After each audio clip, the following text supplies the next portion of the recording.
എന്തുപറ്റി ഹാഷിർ? എന്താ ഇങ്ങനെ വല്ലാണ്ടിരിക്കുന്നത്? കുറച്ച് ദിവസമായ ഡോക്ടർ, ഞാൻ ഉറങ്ങിയിട്ട് ഇപ്പോൾ നല്ല മൈഗ്രെയിൻ ഉണ്ട്. പേടിക്കേണ്ട, അതിനുള്ള മരുന്ന് ഞാൻ എഴുതി തരാം. 3 ദിവസം കഴിച്ചു നോക്ക്.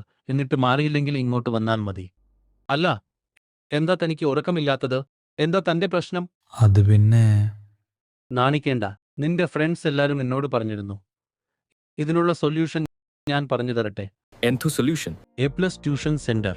നീ ഇപ്പോൾ തന്നെ പോയി അഡ്മിഷൻ എടുത്തോ. നല്ല എക്സ്പീരിയൻസ് ട്യൂട്ടേഴ്സും അതോടൊപ്പം തന്നെ നല്ല ക്വാളിറ്റി ക്ലാസ്സസുമാണ്. എന്തായാലും റിസൾട്ട് കാണാതിരിക്കില്ല. വിശ്വസിക്കാം.